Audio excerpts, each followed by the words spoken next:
Hola, bienvenidos nuevamente aquí a Ventana al Misterio, un espacio en el que ustedes pueden, uno, volar con la imaginación, dos, tener la capacidad de abrir un poco su mente para todos los temas que trabajamos aquí. Ustedes saben y siempre les he dicho, el misterio va mucho más allá de los simples fantasmas, del terror. El misterio también es historia, el misterio pasa por cosas curiosas, incluso chistosas, como el video que hicimos hace algunos días.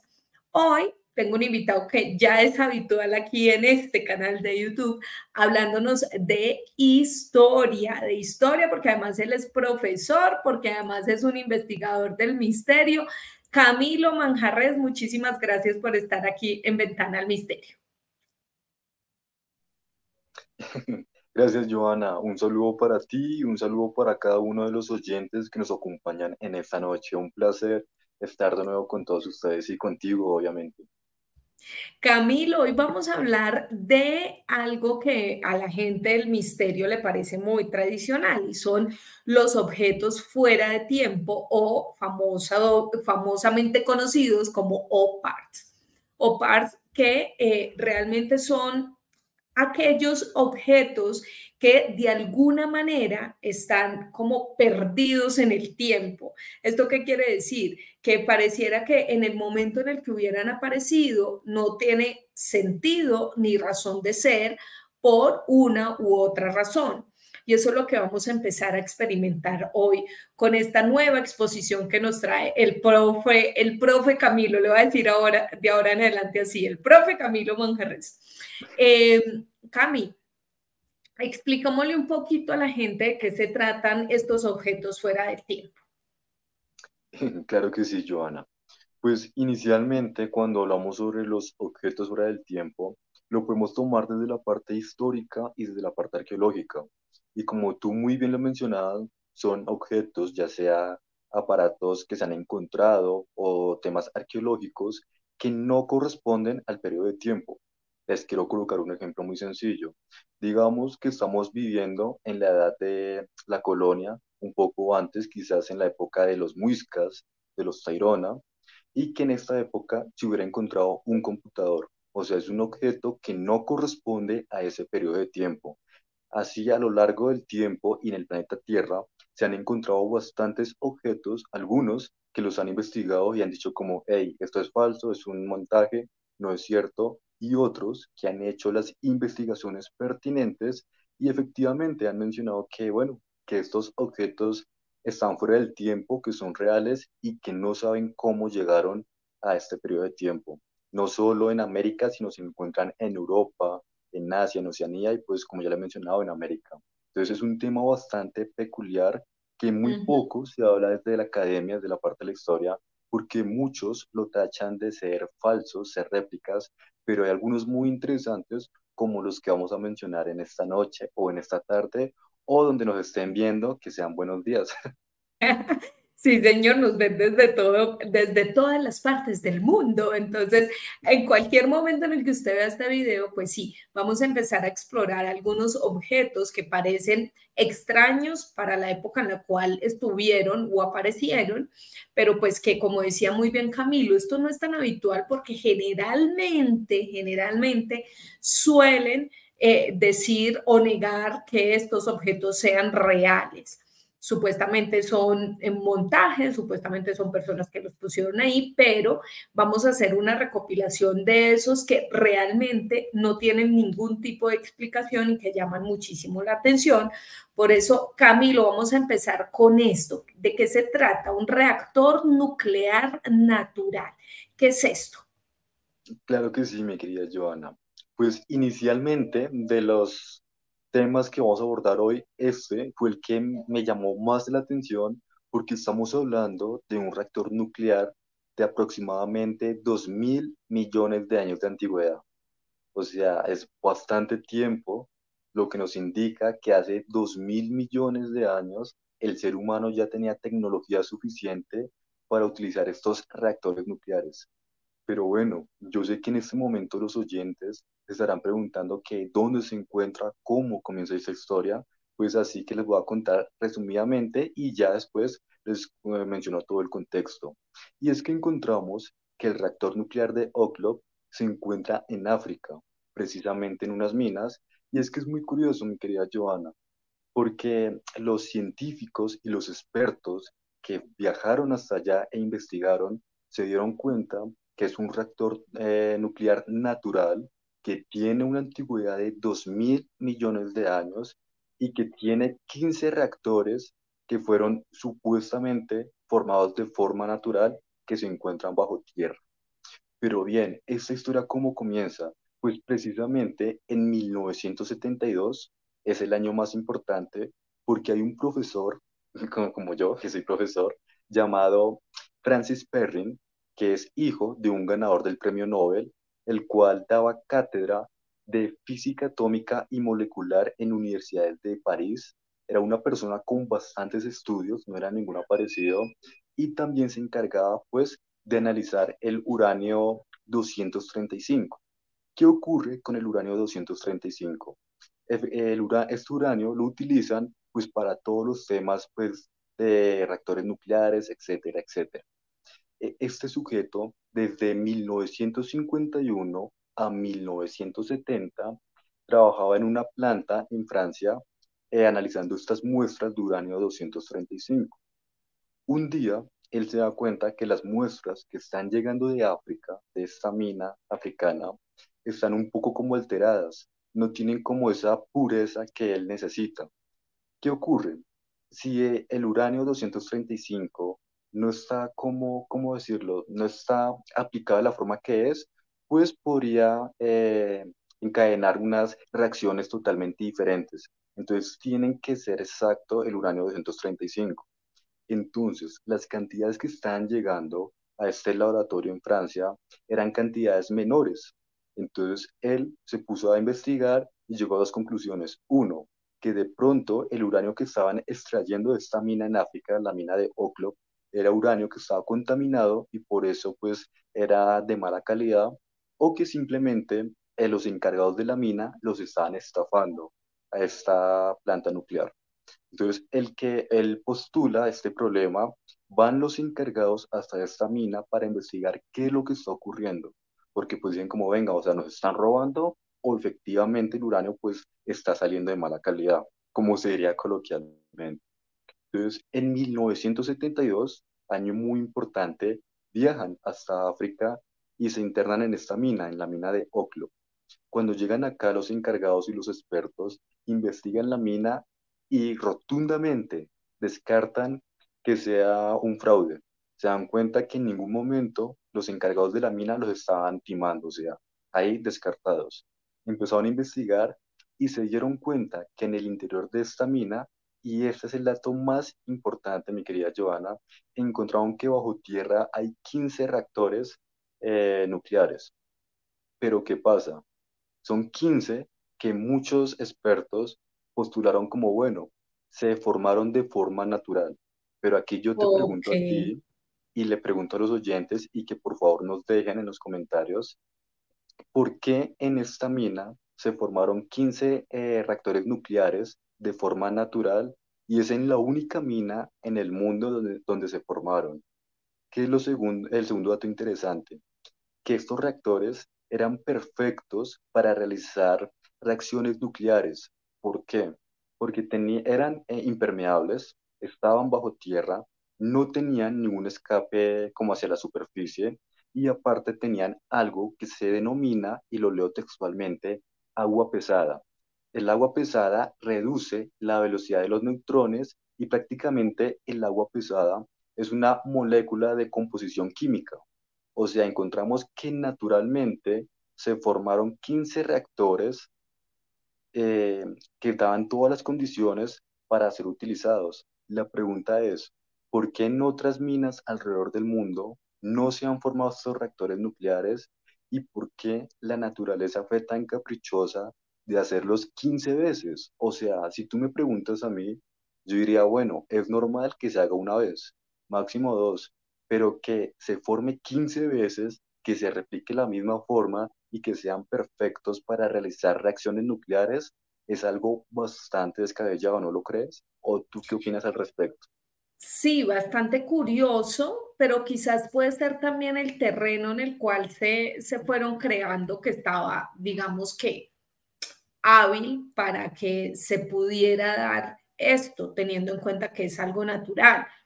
Es una, es una respuesta que estoy dando a la loca, no tengo ni idea, no tengo ni la más remota idea de por qué sucede esto, pero sí es muy interesante y muy curioso que se den este tipo de cosas específicamente en ese punto, uno, y dos, con características realmente iguales. Son 15 reactores nucleares con las mismas características que de verdad genera pues como mucha curiosidad para poder entender de qué es lo que se trata.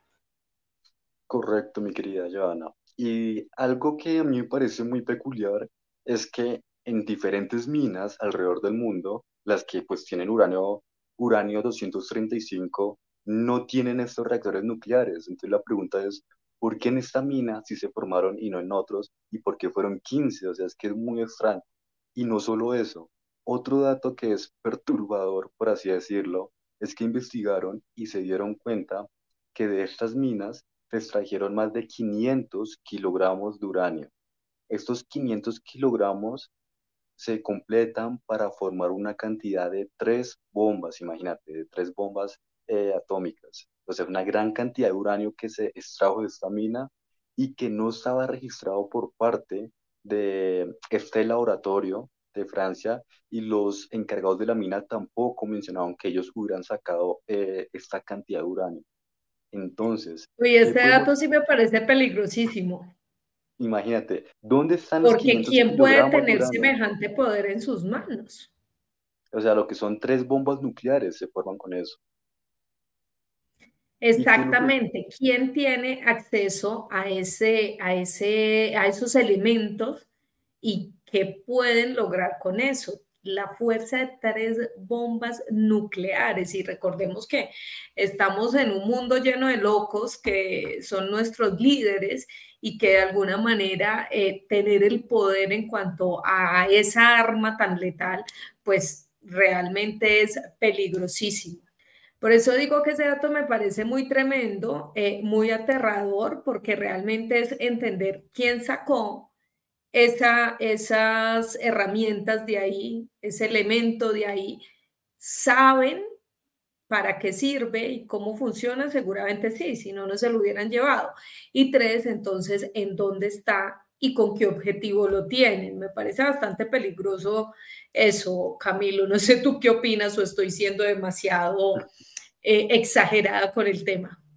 No, no, no, claro, tienes toda la razón. Ya viéndolo desde la parte, digamos, racional, es peligrosísimo que se hayan perdido 500 kilogramos de uranio. O sea, da bastante miedo y como tú mencionabas, o sea, cuántas personas descabelladas y hasta quizás grupos ilegales tendrán este uranio. Pero ya siguiendo con este relato, algo que me parece peculiar en este caso es que si nosotros encontramos a lo largo del tiempo y en algunas comunidades antiguas, ya se mencionaban posibles registros de guerras nucleares o atómicas, como quieran llamarlo. Es más, Oppenheimer, que actualmente está muy de moda por la película, que por sí es muy buena, el mismo Oppenheimer cuando estaba en vida, le preguntaron que él qué sentía cuando él hizo pues esta bomba, o sea, cuando fue el gran genio, por así decirlo. Y él mencionó que él fue el primero, pero en la actualidad, porque anteriormente ya hubo otros que lo hubieran hecho. O sea, muchos se preguntaban el por qué decía esto. ¿Qué pasa? Oppenheimer se interesó mucho en la cultura hinduista y en textos como el Mahabharata hindú y el Ramayana. Si nosotros leemos el Mahabharata y el Ramayana, encontramos relatos o poemas, como quieran denominarlos, los cuales describen una posible guerra nuclear. O sea, es asombroso lo que describen. Obviamente lo describen como con metáforas y demás, pero nos muestran, digamos, en el Mahabharata, en el Ramayana, te lo cuento así rápidamente y a los oyentes, describen que hubo una guerra donde ahí hubo un aire muy venenoso que llegó a la población, empezó a contaminar todo, que las personas morían, que todo se podría lentamente, que el agua, o sea, describían acontecimientos parecidos a lo que sería la radiación. Y también nos muestran que sería un arma de destrucción total, o sea, es muy peculiar y en la cultura sumeria, si nosotros leemos las teorías sumerias, también describen armas como un rayo de la muerte, aunque no le llaman así, pero sí hacen la referencia a un rayo que podía destruir todo en cuestión de segundos. O sea, podríamos tomar referencias que, ¿por qué no? Podría ser tecnología avanzada en la antigüedad y pues el propio Oppenheimer lo corroboró y él mencionó que él se inspiró en el Mahabharata hindú y el Ramayana para pues hacer todo este tema de la bomba. Entonces es muy peculiar. Y lo otro, Sí. no sé si tú recuerdes, es que si vamos desde la parte bíblica, encontramos a Sodoma y Gomorra y según cómo fue la destrucción, prácticamente es como una destrucción nuclear, si así lo queremos ver. Sí, Camilo, es cierto, hay muchísimas referencias que nos hacen pensar en que este tipo de conflictos, o mejor, que este tipo de herramientas, pues ya estaban desde siglos anteriores, incluso que marcaron la historia de la humanidad. Pero bueno, Camilo, sigamos con el siguiente objeto. Vamos con el siguiente objeto, que es este. Es una rueda, realmente la foto no es tan clara, pero Camilo nos va a ayudar a entenderla un poquito. La rueda de Rostov. ¿Esto qué es? ¿Cómo apareció? ¿En qué año fue? ¿De qué se trata? Ok, mi querida Joana. La Rueda de Rostov, esta historia se hizo popular en el año del 2008. Y es que nos muestran que en Rostov, una región de Rusia, se encontraban curiosamente unos mineros, valga la redundancia, en una mina, haciendo sus labores respectivas y estaban pues excavando bajo tierra común y corriente sin ningún problema y precisamente llegaron a 800 metros de profundidad y se encontraron con este aparato, con este objeto que estarán viendo nuestros oyentes. Encontraron que tenía una forma esférica y muy detalladamente parecía ser una rueda. Así que ellos decidieron tomar una fotografía, empezaron a compartirla entre ellos, mencionarles al líder de la excavación y al dueño de la mina, como, hey, encontramos esto acá, es bastante curioso porque tiene forma circular, parece una rueda, o sea, intentemos pues sacar este elemento. ¿Qué ocurre? Esta rueda está prácticamente que fusionada con la roca por toda la cantidad de tiempo que pasó y no lograron sacarla a tiempo, o sea, está totalmente fusionada y pues solo pudieron tomar las fotografías. Este relato podría parecer como un descubrimiento arqueológico y nada más, o sea, pasar desapercibido. Pero, ¿qué es lo que ocurre? Está a 800 metros de profundidad y según los estudios que se hicieron, se comprobó que por el extracto de tierra donde se encontraba esta rueda, este objeto esférico, corresponde más o menos a 360 millones de años de antigüedad. O sea, hace 360 millones alguien, una civilización, ya tenía la tecnología para hacer ruedas, para hacer pues lo que estamos viendo. Entonces es un tema bastante descabellado. ¿Cómo hace 360 millones tenían esta tecnología? Porque si nosotros lo tomamos, como lo menciona la historia oficial, la antigüedad del ser humano tiene aproximadamente entre 5.000 y 3.000 años de antigüedad. Y yo sé que a muchos quizás les aburre la historia, pero pues toca mencionarla así rápidamente. Muchos han mencionado que el ser humano surgió en la región de Mesopotamia y posiblemente en lo que es Sumeria, lo que hoy en día sería como Irak, Irán, toda esta región. Pero ¿qué ocurre? Entonces, según la historia, menciona que el ser humano tiene por mucho entre 5.000 y 3.000 años de antigüedad. Pero con esta rueda de Rostov comprobamos que serían 360 millones, o sea, rompería lo que conocemos, la historia oficial. Y un ejemplo que puede tomar fuerza este descubrimiento es en lo que se encontró en Göbekli Tepe, en Turquía, que hay una ciudad o una estructura que se llama Göbekli Tepe, y hicieron las dataciones y encontraron quien tiene una antigüedad de 10.000 años de antigüedad, lo que corresponde al Neolítico. Según la historia oficial, menciona que el Neolítico, el ser humano era cazador y recolector, que no tenía la tecnología suficiente para formar una comunidad como tal, ni mucho menos tener como un culto, ya sea una deidad o un dios, que rezaran de forma, digamos, en sociedad, en comunidad. Lo que menciona la historia es que no, que simplemente éramos cazadores y recolectores y nada más. Pero en Turquía encontramos que es un templo que se han hecho los estudios, que se puede visitar, que es real, que lo pueden tocar, y es un templo hermoso, una elaboración arquitectónica asombrosa y que tiene 10.000 años de antigüedad. Entonces, Turquía, Göbekli Tepe, ya rompe toda la historia oficial. Y si hablamos de la rueda de Rostov, que tendría 360 millones de antigüedad, pues lo confirmo aún más.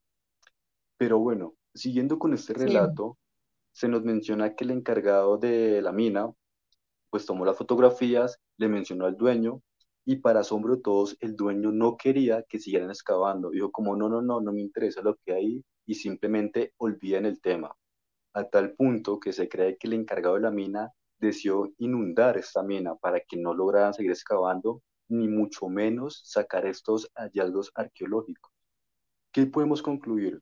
Lo único como real de esto son las fotografías, las cartas del jefe capataz de la mina que entregaba a su supervisor y nada más, porque como tal la mina supuestamente quedó hundida y pues no pudieron sacar esta rueda que correspondería a 360 millones de antigüedad.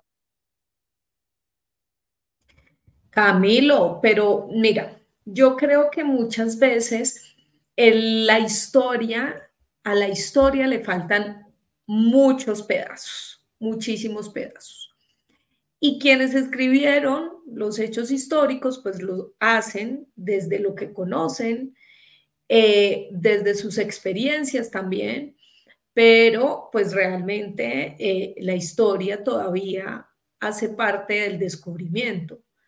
Todo el tiempo estamos encontrando nuevos datos, nueva información, nuevos objetos como estos que nos obligan a repensar de alguna manera lo que está libro en los, escrito en los libros y qué es lo que hemos aprendido y lo que nos han enseñado.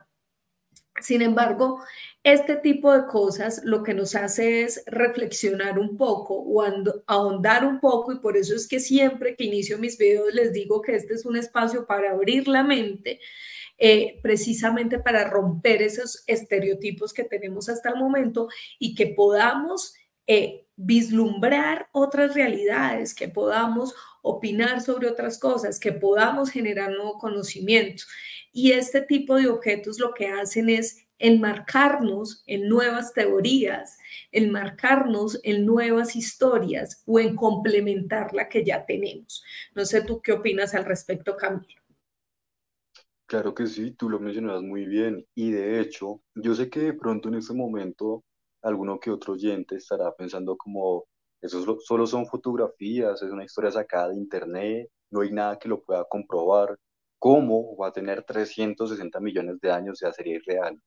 Pues yo les quiero mencionar que la historia como tal ya ha censurado, sacando un poco la arqueología, acontecimientos bastante polémicos, y aquí yo te comparto uno, no sé si lo habrás escuchado, supongo que sí. ¿Sabes qué ocurrió en Semipalatinsk, una región de Kazajistán? No, me corchaste. Ay, Dios mío, profe, no me ponga cero. Pues no, no no te preocupes, pues imagínate, y esto es totalmente real, están las fuentes, la BBC de Londres lo publicó, o sea, no es nada de internet. Mm, En Kazajistán, bueno, antiguamente Kazajistán pertenecía a la Unión Soviética, lo que hoy en día pues sería Rusia, y en esta región de Kazajistán había un poblado que se llamaba Semipalatinsk. En este lugar se hicieron pruebas atómicas, nucleares, experimentos, tirando bombas día y noche desde el cielo, subterráneamente y en la superficie, que mataron a varias personas, o sea, cientos de personas durante muchos años.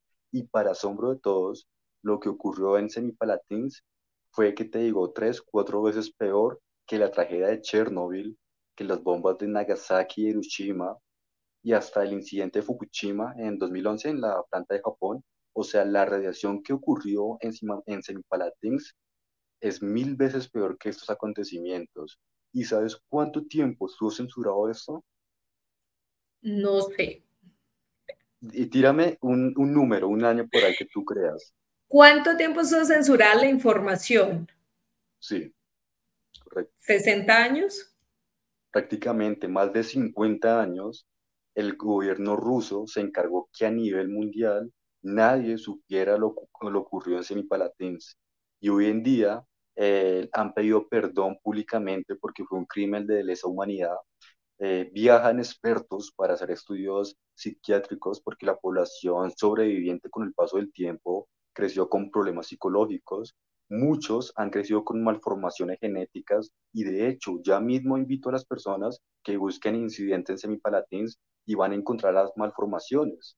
Entonces encontramos que en Kazajistán, en la región de Semipalantins, durante más de 50 años, Rusia se encargó de censurar este acontecimiento durante bastante tiempo. Entonces, si eso ocurrió, ¿por qué no puede ser lo mismo con esta rueda de Rostov, que curiosamente también está en Rusia? O sea, ahí pues más que obvio. Sí, sí, y ahí empezamos un poquito también a ahondar en el tema de las teorías conspirativas y toda la información que viene desde ese lado del mundo, que oculta mejor ese lado del mundo, ¿no? No solamente en este tipo de temas, sino temas relacionados con la política, con la geopolítica, con la economía. Y entonces, ¿por qué, como dice Camilo, no nos pueden ocultar información acerca de esta rueda? Claramente puede pasar.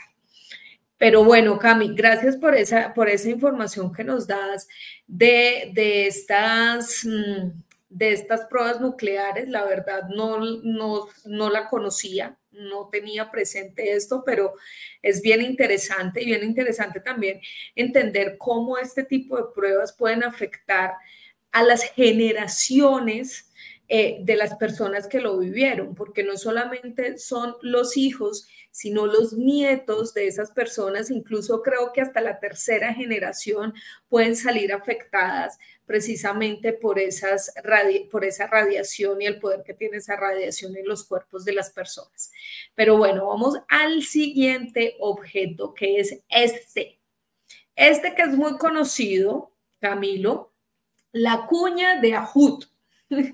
Esto es bastante conocido, ya se ha hablado un poco en algunos medios sobre esta cuña, pero ¿de qué se trata? ¿Dónde apareció? ¿Dónde está ubicada para las personas que nos siguen en este momento inventar el misterio?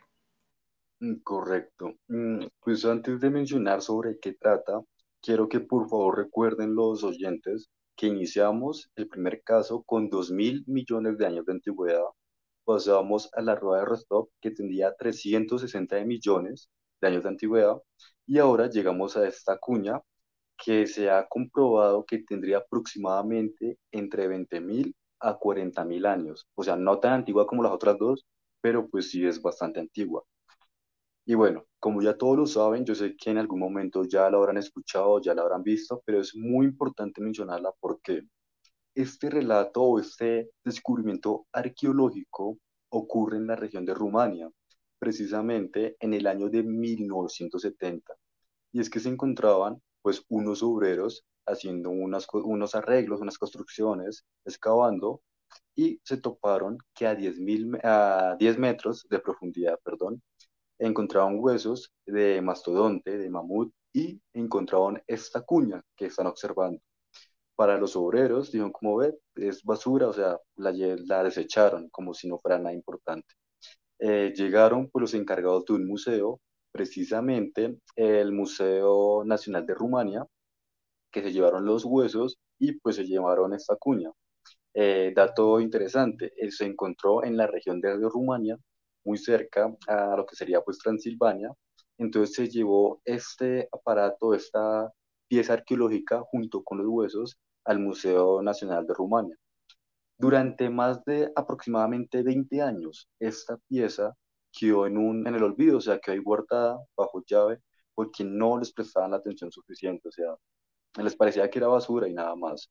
Pero precisamente en 1995 están haciendo un inventario común y corriente de qué servía, qué no servía, y llegaron a esta cuña.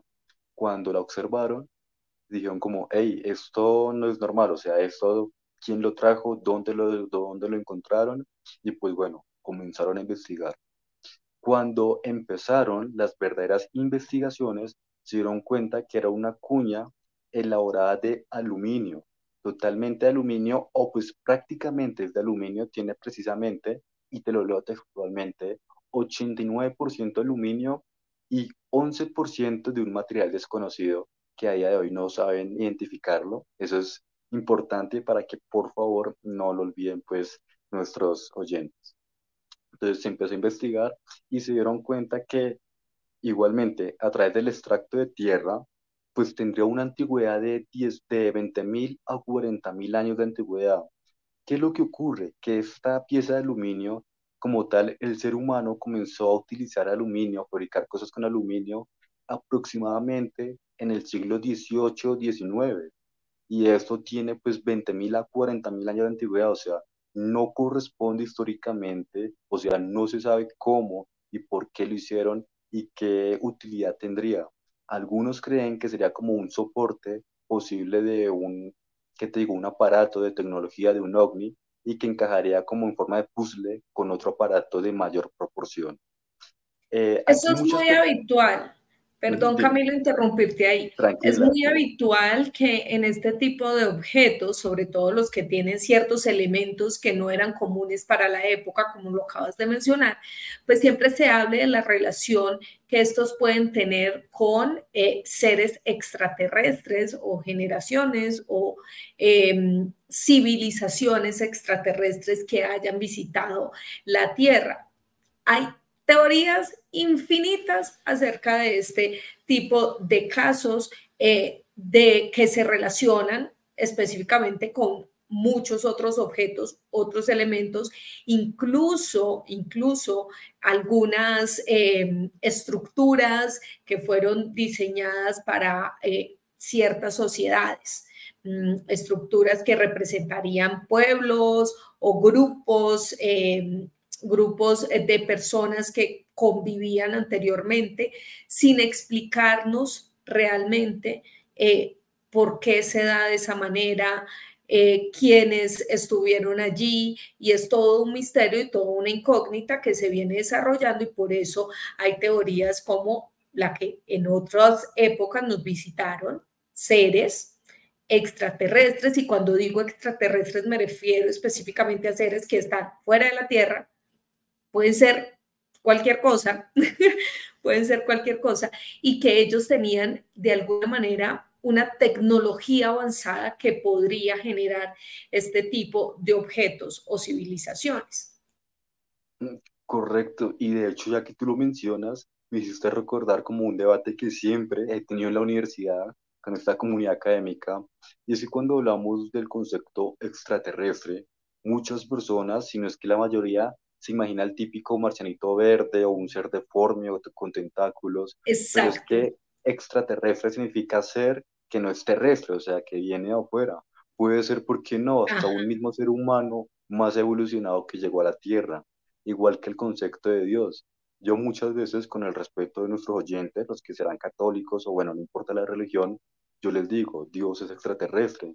Y se ofenden, me dicen, usted es pagano, ¿cómo va a decir que es un ser verde? O sea, claramente es extraterrestre. y yo le digo, oye, lo que pasa es que extraterrestre es de afuera. O sea, y yo les pregunto, ¿para ustedes Dios nació en el planeta Tierra? Y me dicen, no. Y yo, por eso, entonces es un ser que no es terrestre, partamos de ahí. Entonces, eso me parece muy pertinente, De gracias, acuerdo. ya que tú lo mencionas. Y esta cuña, hay algo que me parece muy extraño, y es que durante mucho tiempo, bueno, aparte de que está en el olvido, cuando ya la estudiaron, decidieron tenerla oculta, o sea, bueno, oculta entre comillas, la tenían en la colección privada del museo y no cualquiera podía ir a visitarla, y no porque fuera muy antigua, sino simplemente no querían que se hiciera como popular, como famosa esta cuña. Hasta el 2017 fue que precisamente el Museo Nacional de Historia de Transilvania fue el que dijo como, bueno, vamos a abrir las puertas para que las personas vean, la observen y pues se den cuenta que la cuña es pues real. En este momento, yo sé que más de un oyente estará diciendo como, bueno, necesito fuentes, o sea, necesito información que sustente este descubrimiento. Pues precisamente hay dos, y los leo textualmente. El Instituto de Arqueología de Rumania se encargó de investigarla y también pues mencionó que tendría entre 20.000 a 40.000 años. Y en Suiza, un instituto científico muy importante, pero en verdad es muy importante, que se llama el Instituto Lausana en Suiza. También investigó la cuña y se dio cuenta que corresponde al periodo de 20.000 a 40.000 años. Entonces, tenemos personas encargadas, institutos arqueológicos y científicos que la han investigado y pues que actualmente está en el Museo Nacional de Historia de Transilvania. O sea, no es ninguna piedrita que está con el respeto de todos, no sé, en un colegio, en un lugar X. O sea, es una pieza con una carga histórica importante, con una carga arqueológica importante y que institutos suizos y de Transilvania lo han investigado. Entonces, aquí que por favor nuestros espectadores piensen muy bien esto antes de atacar este descubrimiento arqueológico. Que lo han investigado y que no han llegado a ninguna conclusión. Eso también es importante, por eso se mantiene en el misterio y hace parte de estos objetos fuera de tiempo. Continuamos, Camilo. Ahora vámonos a un poco más cerca de Colombia. Vamos a hablar de Perú. Este cráneo que ha sido de verdad un debate bastante grande en los últimos años, pero ¿de qué se trata? ¿Cómo es la historia? ¿Quién lo encontró? ¿Cómo lo encontraron? Claro que sí. Pues precisamente, aunque no es como tan polémico como reactor nuclear, como la cuña que ya mencionamos, este es el que más me gusta a mí, porque aquí te lo confieso, amo la cultura peruana. No he tenido la oportunidad de viajar a Perú, pero espero pronto ir. Y si aquí hay alguien de Perú, pues en serio un cálido abrazo desde Bogotá. Y este caso, pues como lo he mencionado, se encontró en Perú, este descubrimiento arqueológico. Y es que precisamente encontraron, haciendo excavaciones, encontraron este cráneo que peculiarmente, como están observando, tiene quizás un implante quirúrgico.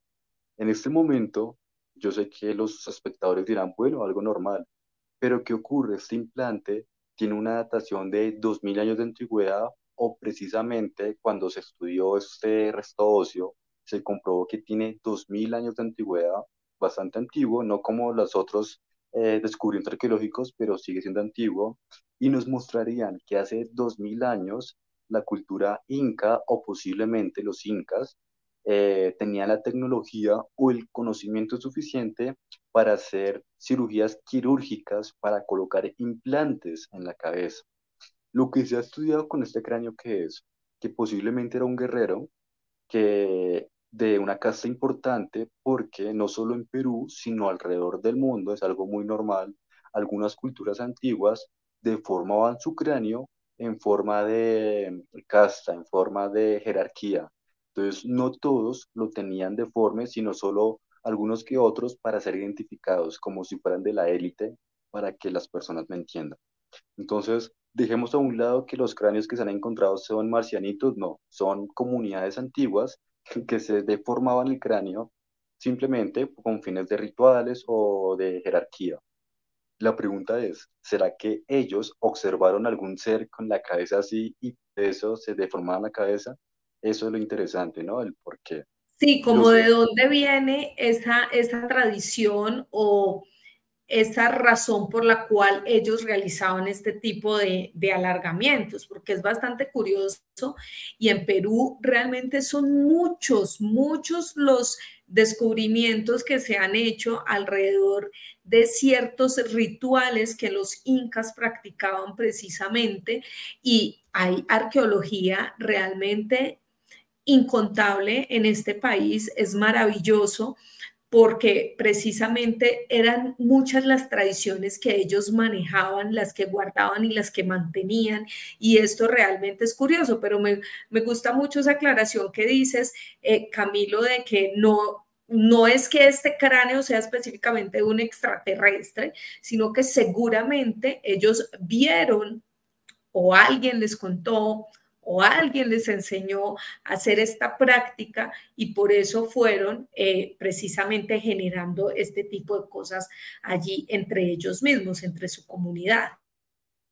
Correcto, mi querida Joana. Y de hecho, yo no sé si es que estoy enamorado de Perú, pero digamos, podemos hacer un programa de misterios de Perú porque es que Perú tiene ciudades perdidas, tiene hallazgos arqueológicos Espectacular. extraordinarios, Mm. momias de tres dedos, la leyenda del Dorado que también corresponde a Perú con el Paititi, Sí, templos sí, que rompen todo lo establecido con la arquitectura, o sea, el templo de Ollantaytambo es increíble, o sea, espectacular.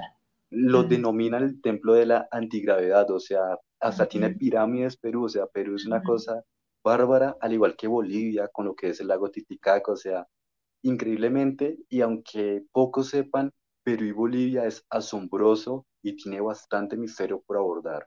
Pero bueno, siguiendo con este cráneo, entonces, como lo mencionaba, no solo en Perú, sino curiosamente también en Croacia se han encontrado cráneos alargados. O sea, es muy chévere. Y esto va de la mano, ya que tú lo mencionas, con Jacobo Grinberg, cuando él mencionaba que, bueno, para los que no saben, Jacobo Grinberg fue un científico el cual relacionaba temas de brujería, psicología y demás, y todo lo conectaba y que él desapareció misteriosamente, que de hecho también es interesante hablar de Jacobo, y él mencionaba un concepto que es la mente colmena. Él mencionaba que el ser humano como tal estaban todos conectados en sí y que se podía hablar telepáticamente, la teoría de la sinergia. Entonces, en este momento es pertinente mencionar que quizás las comunidades antiguas estaban conectadas entre sí y por eso tenían como ese imaginario colectivo de alargarse los cráneos, porque es que encontramos que en Perú, en Croacia, o sea, son miles de kilómetros y tienen prácticamente los mismos rituales. Y la historia oficial nos han dicho que no tenían conexión directa, entonces, o la historia nos miente, o efectivamente el ser humano sí se conecta telepáticamente y somos una mente colmena. Y Jacobo Claro, Grinberg lo hay algo mencionaba. más allá, puede ser, en ese Ujú, tipo de coincidencias. correcto. Entonces, este cráneo actualmente se encuentra en el Museo de Osteología de la ciudad de Oakland, de Oklahoma, perdón, en Estados Unidos. Se puede visitar, se puede observar y como lo has mencionado, ha sido tema de debate, porque algunos dicen que es que no tiene 2000, sino quizás 1000 años, 800, pero hasta el momento lo que se ha comprobado, la mayoría de personas y académicos es que tiene 2000 años de antigüedad y que hace 2000 años de antigüedad tenían el conocimiento suficiente para hacer cirugías quirúrgicas. Así es, Camilo. Cami, vamos llegando ya al final de Sí. este video. Se pasa el tiempo muy rápido contigo, señor profesor. Pero este video de hoy, lo que para mí o mi conclusión sobre estos casos que hemos trabajado el día de hoy es que definitivamente la historia va más allá de lo que nos pintan, de lo que nos dicen y de lo que tenemos en los libros y en los personajes que nos hablan de cómo es la vida y cómo nos hemos desarrollado. Hay que expandir la mente, hay que abrirnos un poco más a muchas posibilidades y objetos como estos, que además han sido investigados por científicos de mucha reputación, pues nos abren precisamente esa posibilidad a otros mundos y a otras historias que apenas estamos explorando y que quizás nunca sabremos la verdad, porque están ahí, han sido estudiados, pero no sabemos darles una explicación real. Y creo que eso también hace parte de lo bello que es el misterio, ¿no? De encontrar esos espacios para ponernos algunas incógnitas, pero que quizás nunca vamos a resolver. Cami, ¿cuál es tu conclusión? Claro que sí, como tú lo mencionabas, como profesor que soy, va muy de la mano con los textos que uno sí o sí como latinoamericano tiene que leer, y es que precisamente hay un filósofo argentino que se llama Enrique Dussel, que él, bueno, escribió un libro que se llama 1492, El encubrimiento del otro, y pues él prácticamente menciona, así resumidamente, la influencia del eurocentrismo en las culturas latinoamericanas y cómo eso ha afectado y cómo varias culturas pues murieron en el olvido, o sea, que han sido invisibles para la posteridad. Entonces, claramente, como profesor, perdón, que desde la parte histórica, el eurocentrismo o los países del primer mundo, etcétera, etcétera, han manipulado o han influenciado la historia a su conveniencia. Entonces, desde la parte geográfica, política, histórica, arqueológica, encontramos que sí hay una influencia. Entonces, simplemente podemos concluir que debemos tener un pensamiento crítico, ser investigadores, amantes del misterio y no comer entero, o sea, simplemente cuestionarse lo más importante. Hoy tú y yo debatimos, se lo compartimos a los oyentes y ellos, a pesar que nos están escuchando, que por favor también se cuestionen y sigan investigando aún más después de lo que dijimos, porque de pronto Sí, quizás les señor. faltó una información X o otra, entonces que entre todos hagamos esa construcción de saberes. Sí, gracias, gracias Cami por eso. A ustedes que nos están viendo, pues recuerden que para mí es muy importante y para todos los que estamos aquí es muy importante los comentarios que ustedes dejan para conocer otros temas, para quizás tener datos que nosotros no compartimos en este video y que eso lo que hace es generar una gran comunidad. Camilo, recuérdanos por favor dónde te pueden encontrar y tus contenidos. Claro que sí, y me pueden seguir en Instagram y en YouTube como Misterio con W, allá el piso oscuro. Ya estoy cerca de los 400 suscriptores en YouTube, entonces estoy feliz por ese lado. Muchas gracias a todos ustedes por el apoyo que me han brindado, en serio. Les mando un cálido abrazo. Y los temas que yo manejo de misterio abarco fantasmas, conspiraciones, historia censurada, toda la temática de misterio la publico en Instagram, en YouTube y últimamente en TikTok con el mismo nombre, pero allí solo subo audios reales, quizás llamadas al 911, audios de exorcismos, demás. Ahí solo son audios en TikTok. Ah, buenísimo. Bueno, ya saben todos, vayan a seguir a Camilo Manjarres, que les tiene muy buenos contenidos llenos de historia y de misterio, que es lo más importante para las personas que se conectan aquí en Ventana al Misterio. Recuerden darle dedito arriba a este video si les gustó, suscribirse a Ventana al Misterio, dejar sus comentarios y opiniones sobre este video y seguir viendo toda la lista de reproducción. Por hoy cerramos esta ventana al misterio.